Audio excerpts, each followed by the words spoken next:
Hello everyone, hello students. आज का जो हमारा टॉपिक है वो है प्रमुख कवि एवं उनकी रचनाएं। कि हिंदी साहित्य में कितने कवि हैं, कौन कौन से महत्वपूर्ण कवि हैं, उन कवियों के नाम एवं उनकी रचनाएं।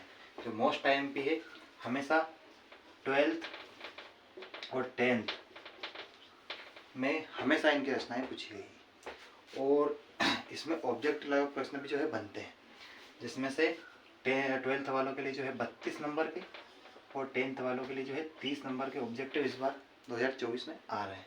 ठीक है, तो आपको जो है इसको विशेष रूप से याद रखना है। अब हम एक एक कवि और उनकी रचनाओं देखते हैं।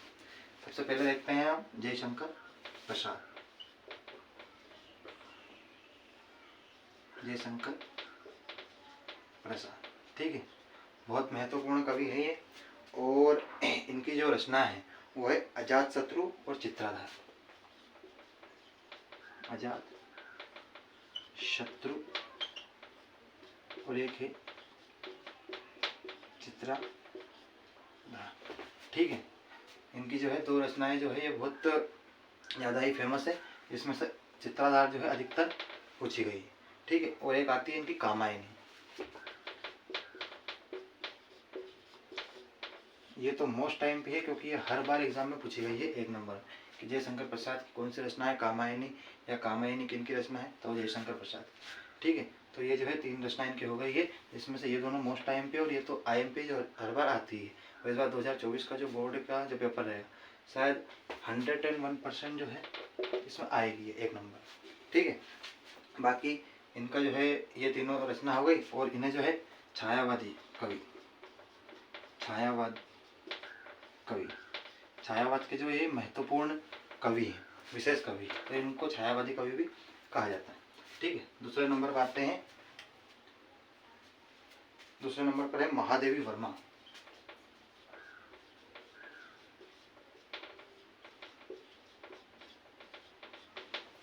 ठीक है, दूसरे नंबर पर महादेवी वर्मा। इनकी है निर्जा। इनकी जो रचना है वो है निर्जा और एक है इनकी रश्मि। ठीक है, ये दो इनकी रचनाएं हो गई। और इनको जो है आधुनिक क्या कहा जाता है, इन्हें आधुनिक युग की मीरा। ठीक है, यह है महादेवी वर्मा। इनकी जो रचना है वो है निर्जा और रश्मि। ठीक है, यहाँ कन्फ्यूजन मत होना क्योंकि जो रश्मि है ये महादेवी की, महादेवी वर्मा जी की, और जो रश्मि रथी है वो हिंदी साहित्य के अलग कवि की रचना है। ठीक है, तो यहाँ कन्फ्यूजन मत होना। ये जो रश्मियाँ है तो ये है महादेवी वर्मा की और इन्हें आधुनिक युग के क्या जाता है, मीरा कहा जाता है। ठीक है, एक प्रश्न ऐसा ही बनता है कि आधुनिक युग के मीरा किन्हें कहा जाता है, तो वो है महादेवी वर्मा। ठीक है, तीसरे नंबर पर आते हैं सुमित्रा नंदन पंत।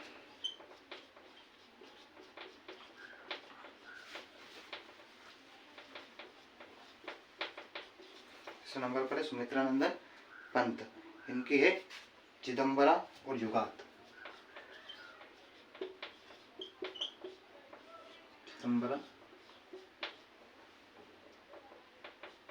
और युगात। ठीक है, उसके बाद चौथे नंबर पे आएंगे सूर्यकांत त्रिपाठी निराला।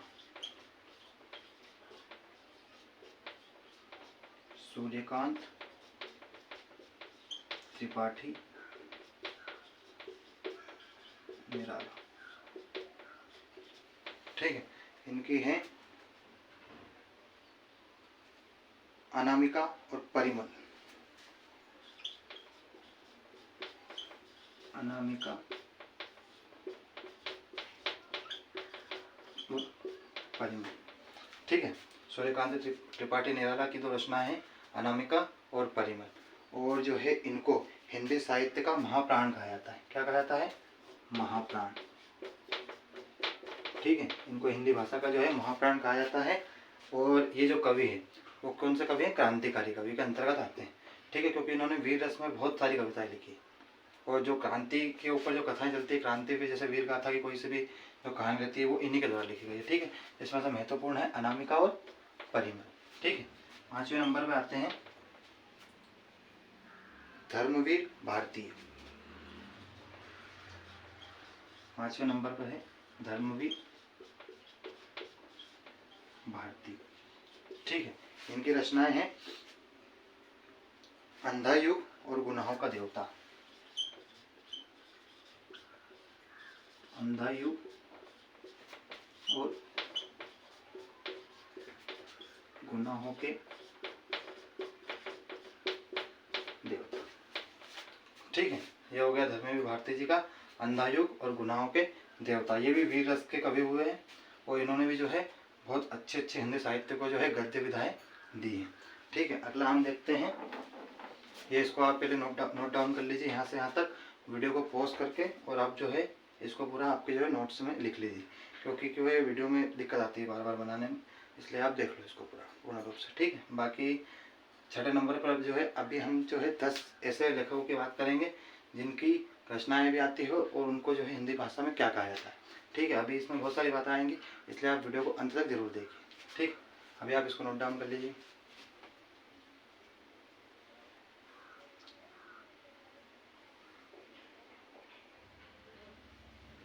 ठीक है, अगला देखते हैं हम।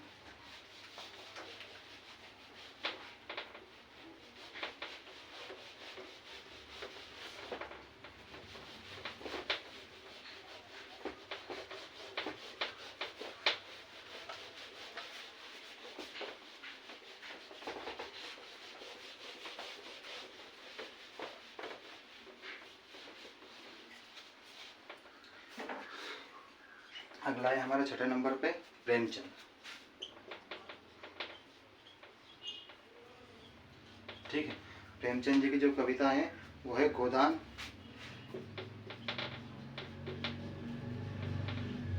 और सेवा सदन। ठीक है, ये दो इनकी रचना है प्रेमचंद जी की, गोदान और सेवा सदन, और इन्हें जो है क्या कहा जाता है, उपन्यास सम्राट।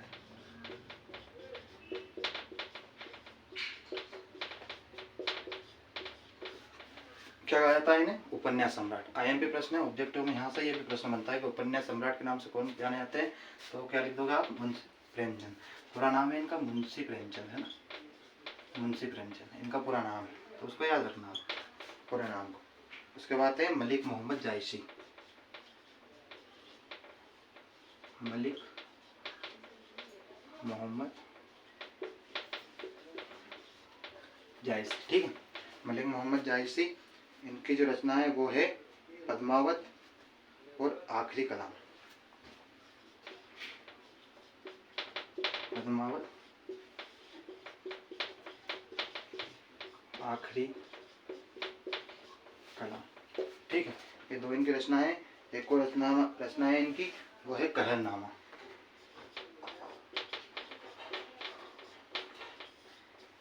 ठीक है, 3 रचनाएं इनकी, पद्मावत, आखिरी कलाम और कहरनामा, जिसमें ये है आखिरी कलाम, ये अधिकतर एग्जाम में पूछी गई।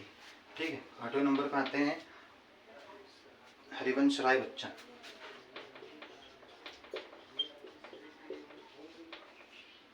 हरिवंश राय बच्चन। ठीक है, इनकी है मधुशाला।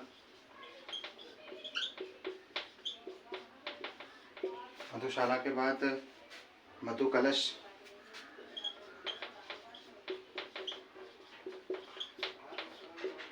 ठीक है, मधुशाला, मधु कलश, और एक है इनकी निशा निमंत्रण। निशा निमंत्रण जो है इनकी मोस्ट टाइम पे जो है रचना है। ठीक है, मधुशाला, निशा कलश इनकी जो है मोस्ट टाइम पे रचना है। ठीक है, 9वें नंबर पर आते हैं मैथिली शरण गुप्त। 9वें नंबर पर है मैथिली शरण गुप्त। ठीक है, मैथिली शरण गुप्त, इनकी है साकेत। महाकाव्य जो है बहुत पुराना, और पुराना महाकाव्य के अंतर्गत आता है, प्रमुख महाकाव्य में से एक है साकेत। साकेत और यशोधरा। यशोधरा, और एक है भाषा भारती।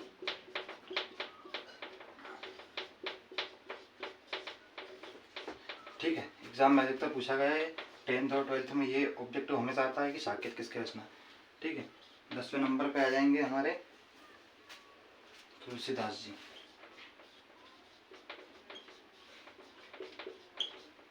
ठीक है। ये तुलसीदास जी की तो आपको मालूम है रचनाएं कौन कौन सा, तो सब पढ़ते ही हैं। पहले तो है इनकी सबसे ज़्यादा फेमस रामचरितमानस, सभी पढ़ते ही हैं रामचरितमानस। लेकिन एक प्रश्न और बनता है यहाँ, आप सबको मालूम तो है कि तुलसीदास जी की रचना है रामचरितमानस, लेकिन ये कौन सी भाषा में लिखी गई है? इसकी भाषा याद होनी चाहिए आपको, है ना। ये रचना सभी को याद, लेकिन इसकी भाषा कौन सी है? ये अवधी भाषा में लिखी गई, ठीक है। और बहुत सारे प्रश्न पूछते हैं कि मुहावरा जो शब्द है वो किस भाषा का शब्द है। तो मुहावरा जो हमारा शब्द है, मुहावरा करके शब्द आता है मुहावरा, ये जो है ये भी अरबी भाषा का शब्द है, ठीक। ये अरबी भाषा का शब्द है। अधिकतर कॉम्पिटिशन एग्जाम में ये प्रश्न पूछा गया है कि मुहावरा की भाषा कौन सी है, तो ये अरबी भाषा का शब्द है, ठीक है। ऐसा ही जो रामचरितमानस है वो अवधी भाषा में लिखा है। उसके बाद दूसरे नंबर पर आती है इनकी विनय पत्रिका। विनय पत्रिका भी पूछते हैं कि विनय पत्रिका कौन सी भाषा में लिखी गई है। तो विनय पत्रिका जो है वो है ब्रज भाषा में। कौन सी भाषा में? ब्रज भाषा में लिखी है, ठीक है। तो ये जो है टॉप 10 हमारे जो है कवि हैं और उनकी रचना है, ठीक है। एक बार और देख लीजिए आप इसकी। प्रेमचंद की गोदान सेवा सदन और इन्हें उपन्यास सम्राट भी कहा जाता है। मलिक मोहम्मद जायसी की है पद्मावत, आखिरी कलम और कहरनामा। हरिवंश राय बच्चन जी की है मधुशाला, मधुकलश और निशानी मंत्र, ठीक है। मैथिली शरण गुप्त की है साकेत, यशोधरा और भाषा भारती। और तुलसीदास जी की आ गई रामचरितमानस, विनय पत्रिका। जो रामचरितमानस है वो जो है अवधी भाषा में लिखा गया है और विनय पत्रिका जो है वो ब्रज भाषा में लिखी हुई, ठीक है। और यहाँ से एक प्रश्न और बनता है, नोट करके लिखना कि सूरदास की भाषा जो है, सूरदास जी की जो भाषा है वो भी ब्रज भाषा ही है, ठीक है। उन्होंने अधिकतर जो अपने लिखे हैं वो ब्रज भाषा के अंतर्गत लिखे हैं। और उनकी रचनाएं भी लिख सकते हो आप हैं। उनकी रचना, सूरदास जी की रचना है सुरसागर, सुर सारावली, सारावली है ना, सारावली। और तीसरी है उनकी साहित्य लहरी, ठीक है। तो ये नोट करके आप सूरदास जी का भी लिखना कि सूरदास जी की भाषा जो है ब्रज भाषा है, सुरसागर और साहित्य लहरी। ये 10 टॉप IMP जो मैंने बताए हैं 10th और 12th के लिए। मोस्ट IMP जो है कवि हैं उनकी रचना है, इनको आप नोट कर लीजिए। और इनको एक बार जो आप पढ़ के जाएंगे तो आपको जो है 100% इसमें से प्रश्न बनेंगे और ये आते भी, ठीक है। एक बार ऑब्जेक्टिव देख लीजिए, 32 नंबर के ऑब्जेक्टिव पूछेंगे 12th में। और 10th का जो सिलेबस है उसमें 30 नंबर के ऑब्जेक्टिव, ठीक है। और 12th में जो है 2 नंबर के 10 प्रश्न पूछेंगे, 2 नंबर में एक नंबर में ये भी पूछ सकते हैं, ठीक है। और 10th में जो है 2 × 12 प्रश्न आएंगे 2 नंबर के। तो जो 30 नंबर के जो ऑब्जेक्टिव आएंगे उसमें से ऑब्जेक्टिव जो है इन्हीं में से बनेंगे। मुश्किल से कम 12 नंबर के जो ऑब्जेक्टिव इसी में से पूछते हैं। इसमें सही जोड़ी में पूछ सकते हैं कि सेवा सदन किसकी रचना है या मधुकलश किसकी रचना है, जिसमें से साकेत और ये सेवा सदन भी आ सकता है। प्लस ऑब्जेक्टिव में उपन्यास सम्राट के नाम से कौन जाने जाते हैं, तो प्रेमचंद। 10th का मोस्ट टाइम पे क्वेश्चन है, तो इसलिए जो है आप इनको नोट डाउन कर लीजिए और इनको आप याद कर लीजिएगा। और ऐसे ही अगर आपको वीडियो चाहिए तो चैनल को सब्सक्राइब कीजिए, लाइक कीजिए, कमेंट्स कीजिए। और कमेंट्स में मेरे को बता दीजिए कि अगला टॉपिक कौन सा है, तो फिर मैं उस हिसाब से आपको बता दूंगा कि आपको कौन सा टॉपिक क्लियर करना है, ठीक। Thank you.